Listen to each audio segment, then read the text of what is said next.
Welcome back, readers, to another Readers Workshop mini lesson with your reading teacher, Mr. Trainer. Now, yesterday I shared with you some of the secrets or the tricks that teachers use when they're selecting great or engaging and rich texts to help teach reading skills. And you had a go at using that yesterday. It was great to see you pick apart all of the elements that make books great. Now, today what we're going to be doing is, because we want to create some really great videos for our buddies, we're going to go through the process and show them the thinking that great readers do. And our learning intention is we are learning to follow our inner conversations, because we know that nothing is more important than the thinking that goes on in a reader's head. Now, we know the reason why we want to do that is because we want to show our buddies the thinking that great readers do. So our inner conversation can do many different things or say many things to us. It can tell us things that remind us of our own life or things in the real world, so connections.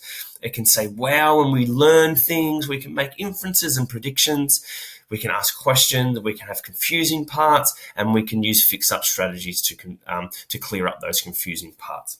So what you're going to be doing today is you're going to read back over your story that you've chosen for your buddy, and you're going to choose 4 key parts in that book or story where you really want to show the thinking that a great reader does as they're reading. So I went back over and I was reading stuck, and I was thinking about some of the things that my inner conversation was telling or saying to me as I was reading. And these are some of the things that I really want to share about my thinking as I was reading.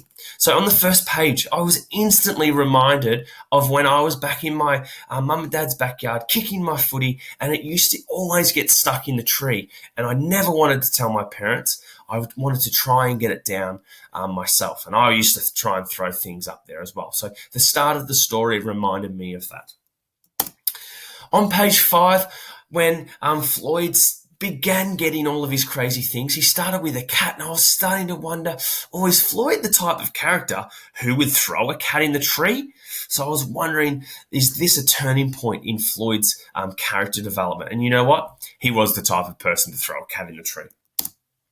On page 12, I was looking at the picture where it said lorry, and I was wondering what the word lorry meant, and I wanted to show my thinking of how I figured out what the word lorry meant.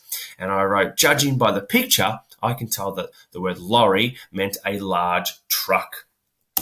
And my last track, or my last piece of thinking I want to show, is at the end where Floyd's sitting in his bed, and I wondered if Floyd's ever going to get everything out of the tree, and I then wondered what or how he would do it. So I was making predictions for a potential sequel to the story. So that's what you're going to do today, is you're going to choose 4 different parts of your story where you really want to show our grade 1 buddies the thinking that great readers do.